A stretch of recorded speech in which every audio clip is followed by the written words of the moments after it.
Ah, bueno, Ahí está.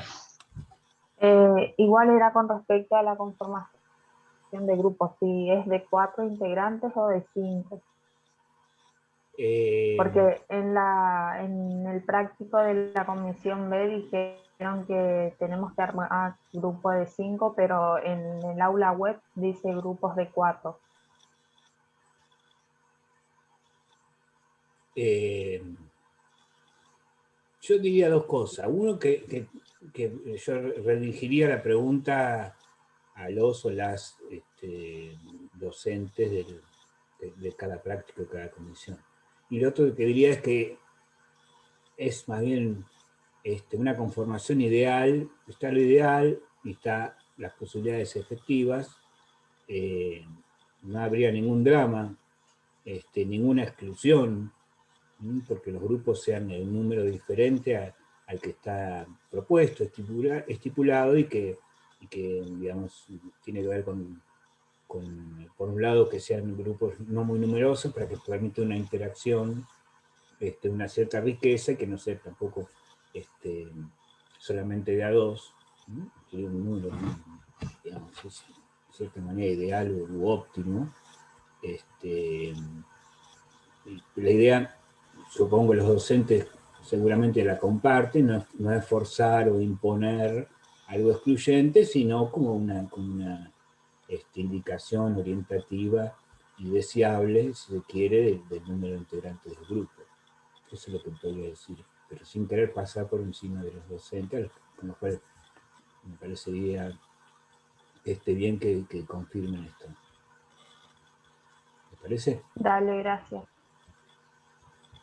Profe, ¿puedo hacer la Sí, pregunta? Ya sí, estamos, ¿no? sí, sí, sí.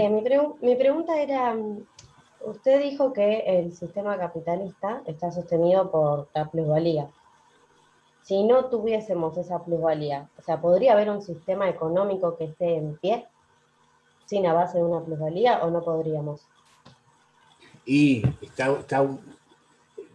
ahí es donde se juega, digamos, un poco el poder de convencimiento de cierta ideología dominante, ideas dominantes que plantean, digamos, que la sociedad de libre cambio, de la venta de mercancías y de la venta de la fuerza de trabajo, o sea, tal como está estructurada, es un punto de llegada de la historia. Ganó el neoliberalismo, te gusta o no, las otras experiencias fueron al fracaso tremendo, el estatismo, el stalinismo, el comunismo, las experiencias reales son un desastre, por lo tanto, lo natural, lo deseable, lo realizable es esto que tenemos, así que, muchachos y muchachas, esto es lo que podemos. Esta es la mejor organización de la producción y la distribución de la propiedad que ha alcanzado el hombre en su historia, por lo tanto, eso este, tiene que ver un poco con el pensamiento, un poco bastante con lo que podemos llamar el pensamiento único, ¿sí? Y el triunfo de las ideas dominantes. Por lo menos yo te diría lo siguiente, les diría lo siguiente, sin desconocer las barrabasadas, las lamentables experiencias de los llamados socialismos reales, al menos es pensable una sociedad en la que no se viva el trabajo ajeno, que no se explote el trabajo ajeno, o que haya una distribución de los medios de producción, que los medios de producción son sociales, son productos sociales, y de las generaciones anteriores. Entonces esa concepción que el trabajo es a la vez individual y social y lo producido es a la vez individual y social, porque esas son características estructurales y específicas de la especie que somos, al menos me resulta pensable una organización social que sería una utopía, pero las utopías permiten marchar, permiten una cierta orientación, y tiene que ver con nutrido de ideologías contrahegemónicas, digamos. Pero al mismo tiempo hay que decir enfáticamente que es inconcebible el capitalismo sin plusvalía, son tal para cual. Si vos le quitas la plusvalía al capitalismo, se desintegra el capitalismo como tal. Porque la razón de ser, la causa del deseo del capitalista es justamente que su dinero funcione como capital. ¿Qué quiere decir que el dinero funcione como capital? Y que se obtenga la rentabilidad y la ganancia capitalista. Y hay todo un movimiento político, económico, ideológico, y de lucha de fuerzas, y lucha de clases también, pero correlación de fuerzas para ocupar ámbitos de decisiones del Estado, sobre todo decisiones en política económica, que garanticen los lucros, los macro lucros, cada vez más grandes lucros de las corporaciones capitalistas. A costa de, bueno, y por otro lado, bueno, para que no estalle la cosa, hay desarrollo de políticas sociales que atienden las consecuencias de esta estructura profundamente desigual e injusta, de este modo de producción desigual e injusto, que son relaciones libres e iguales en lo ideal, pero en lo real no lo son, atendiendo de manera fragmentada a las manifestaciones de lo que en la literatura de lo social, la teoría social o del trabajo social se denomina la cuestión social. Esta es la cuestión social, este antagonismo estructural, este conflicto estructural. Esto tiene que ver con lo real, que no funciona, pero se manifiesta como problema de vivienda, problema de violencia, problema de salud, problema ecológico, de manera fragmentada. Entonces hay una tensión de las consecuencias de la cuestión social, estructural, este antagonismo, esto que no funciona, atendiendo de manera fragmentada, paliando de alguna manera algo de las consecuencias, y mejor que haya eso, ¿no? Ojo, eso se llama el estado de bienestar. Me parece necesario que haya políticas sociales, si no todo sería peor, que haya apoyo del Estado, ¿no? Intervenciones del Estado, sobre todo en pandemia, para compensar las profundas desigualdades preexistentes a la pandemia. Pero en relación a la pregunta, no es pensable un modo de producción capitalista sin plusvalía, pero sí es pensable otro modo de organización social de la producción y la distribución y la propiedad que realice en lo real los derechos universales, que realice en lo real la emancipación de todos y cada uno y cada una. Por lo menos es pensable.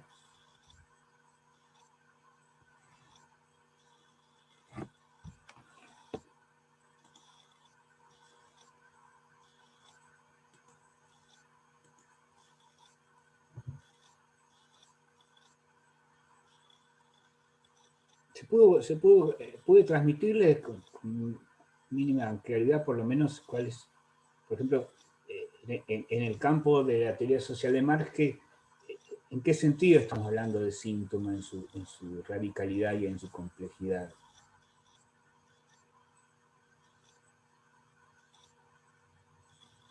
Profe, una pregunta. Entonces, en ese sentido, el síntoma sería como la manifestación de lo real. Exacto.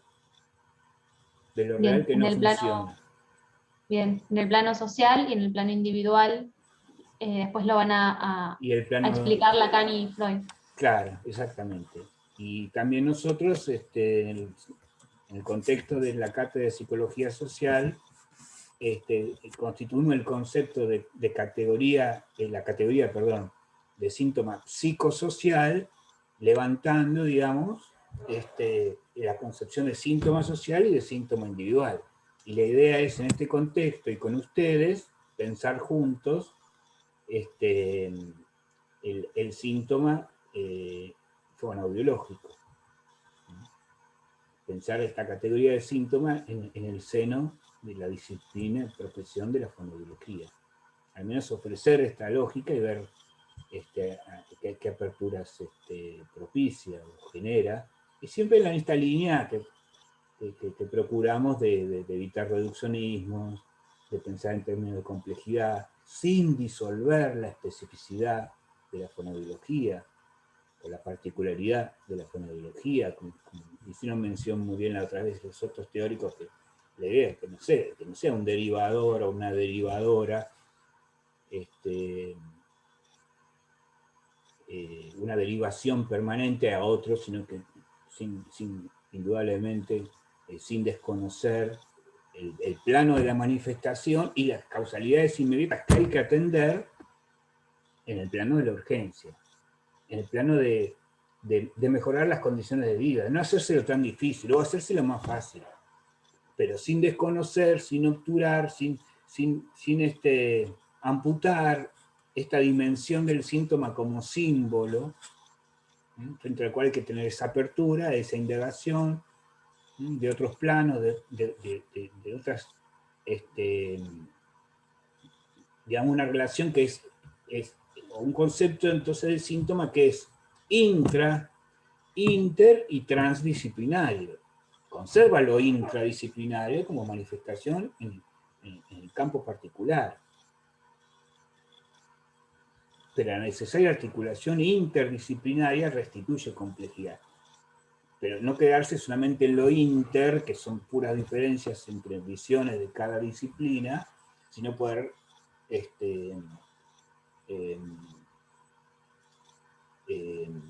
adoptar e integrar la perspectiva de la totalidad.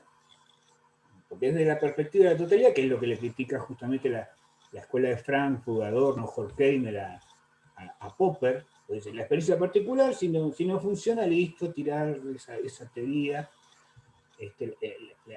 Las ciencias son objetivas o son ciencias si sus tesis pueden ser refutadas en lo particular. Entonces lo que dice Adorno es que hay verdades que solo surgen, las verdades desde la perspectiva de la totalidad. Si vos ves toda la totalidad de las partes, todas sus partes, no ciertas partes privilegiadas. Lo que descubre Marx lo descubre porque no solamente atendió al proceso de intercambio, al mercado, sino que destapó, develó ese otro proceso que es el proceso de producción. Y es en el proceso de producción donde se genera la plusvalía, la cual se realiza en el mercado. Entonces hay dos procesos, el proceso de producción y el proceso de intercambio. Entonces, una forma de definir fetichismo es presentar la parte por el todo. Se presentan los mecanismos del mercado como si eso fuera todo la esencia del capitalismo, el libre mercado. Fetichizando, invisibilizando que hay otra parte oculta en la cual se debe la explotación del trabajo.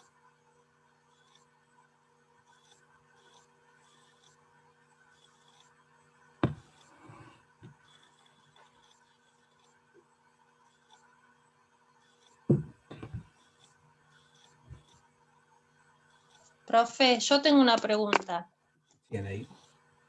Sí, pero como que tengo tantas, como una mezcla, así que hasta me cuesta elaborar la pregunta. Pero bueno, usted ayúdeme. Bueno, te felicito por igual tomar la palabra. Sí, no sabía, pero digo, hace desde el otro día que lo tengo así como un enredo. ¿En qué momento? Porque cuando veíamos en la época de Grecia antigua, el Estado, digamos, los que organizaban el Estado, eran también la clase dominante. Digamos, hasta que llegamos al día de hoy, ¿en qué momento se desprende, digamos, porque el Estado hoy, bueno, somos todos, pero hay una clase dominante que está como en el Estado, es parte del Estado, pero que no son los gobernantes? ¿En qué momento se da como ese desprendimiento? Está muy desordenada la pregunta. No. No es fácil la respuesta. Sí, la Grecia antigua, y además los que participaban de la polis griega y tallaban el asunto eran los hombres libres, ni las mujeres, ni los niños, ni los esclavos. Y así, esas eran las leyes de la ciudad, ese es el Estado ateniense. lo que sucedió en el transcurso sociohistórico es algo valorable, que es el avance en las legislaciones para no solamente sino postular derechos a los hombres libres, sino también a todos los seres humanos por el solo hecho de serlo. Y con eso llegamos a los ideales de la Revolución Francesa. Entonces, mucha agua ha corrido bajo ese puente, y agua rica, transparente, digamos, no solamente agua turbia, en el sentido de que no es poco eso, que las constituciones o las configuraciones jurídicas, jurídico-políticas, o sea, estatales, consagran en su legislación el derecho de todas y todos. Pequeño detalle, falta realizarlo en lo real.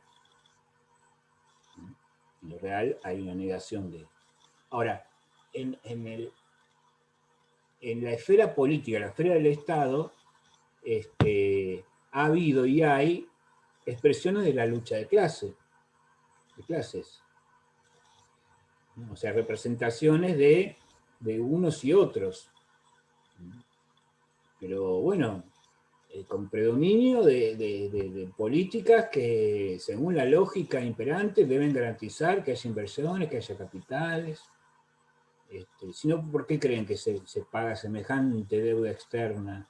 Tremenda deuda externa que no favoreció a todos y a todas los argentinos. La tremenda deuda externa que contrajo el gobierno anterior fue directamente a parar a manos de los poderosos, los que hicieron maniobras de negocios financieros, fugaron divisas, etcétera, etcétera, generando una ganancia impresionante.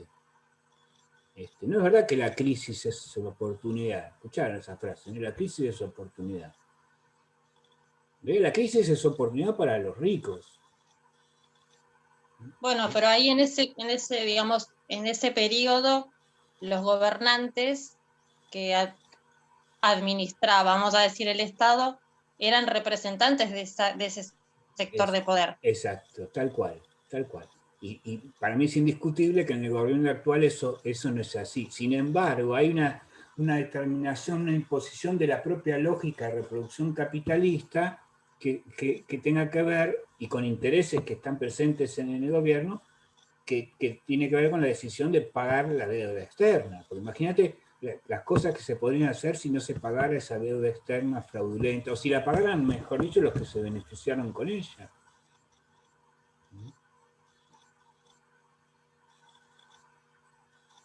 Yo creo, ahora me da la impresión que está esa tensión que usted nos dice que está siempre, y que está la tensión entre la clase dominante y lo que el gobierno en este momento intenta hacer, pero que no puede desprenderse, pienso yo, de la fuerza que tiene, del poder que tiene los que realmente tienen el poder económico. Coincido plenamente. Sin desconocer que también hay tensiones y contradicciones en la propia coalición de gobierno.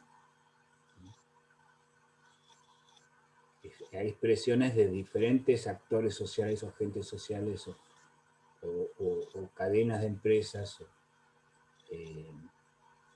Pero sí, lo que quiero subrayar es la lógica de la reproducción capitalista, que es estructural. Y bueno, y que también que los mecanismos neoliberales de sujeción son muy sofisticados comparados con el esclavismo o los métodos feudales. Los métodos de dominio del neoliberalismo es colonizar la subjetividad, dominar la producción de subjetividad. De tal manera eso, profesor, lo vimos nosotros en psicología, vimos a un psicoanalista que se llama Brownstein, y con él vimos bastante sobre, digamos, cómo desde lo social también se va conformando nuestro inconsciente, y cómo estamos ligados a una parte, digamos, que tiene que ver con lo natural, con lo biológico, pero que estamos también ligados nos constituimos también en el contexto en el que estamos. Eso lo vimos bastante. Tal cual. Y eso es el tipo de subjetividad dominante neoliberal que hace que vos seas empresaria de vos misma, pero ya no está el escapataje con el látigo, o quien sea, digamos, sin látigo, que dice producí más, sino que hay colonización de lo que llama esa instancia superyoica, que te compele o te formula una especie de imperativo de producir más, no descanses, no al ocio, no a la... Y lo que vale es la competencia, la individualidad. Esto empiezas el tiempo, en el amor, en la poesía, en la creatividad. La solidaridad no paga, en fin. Pero el otro mecanismo de sujeción y de dominación actual es hacer contraer deuda a los estados. Es un mecanismo de sujeción impresionante, sumamente eficaz. Hacer contraer deuda, endeudar a los estados, entonces quedan sometidos a políticas para favorecer los intereses que garanticen la posibilidad de devolver, de pagar las deudas, que en realidad son imposibles de ser pagadas. Las deudas no se contraen para ser canceladas, sino por el mecanismo de poder de estar sujeto al deudor, al acreedor. Es un mecanismo de sujeción, de dominación, contrario a la emancipación, y a la libertad y a la igualdad, en lo real. Son una especie de movimiento de pinza, colonizar la subjetividad, producir una subjetividad funcional, una subjetividad neoliberal, y por otro lado, atrapar o poner ese corset de las deudas a los estados, de manera tal que limitan tremendamente la capacidad de maniobra, de cobertura, de atender las necesidades, de realizar derechos, de desplegar políticas públicas, realmente públicas y universales, no fragmentadas, focalizadas.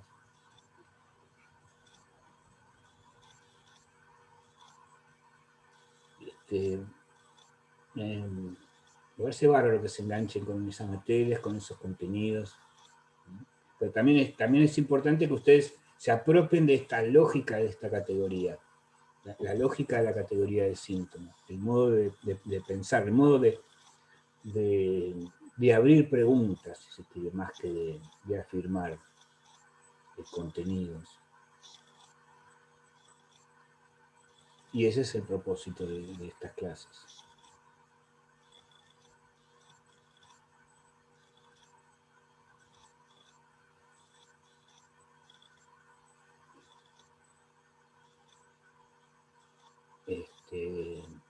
Bueno, si hay más preguntas, comentarios, como siempre, bienvenidos. Y si no, continuamos la clase que viene. Con gusto escucharé preguntas, comentarios, o quizás disfrutar de la lectura de la bibliografía, y cuestiones que tienen que ver con aplicar este concepto, esta categoría. Entonces retomamos la clase que viene con esta concepción de síntoma, viendo su manifestación o su lógica como síntoma individual, síntoma psicosocial, hacia poder pensar juntos el síntoma fonobiológico. ¿Sí? Bueno, profe, gracias. Bueno, Gracias. un Nos placer, vemos. como siempre. Nos vemos. Gracias, profe. Buenas tardes. Gracias, Chao, profesor. profe, gracias. Hasta la Chao, próxima. chao. Gracias, chao.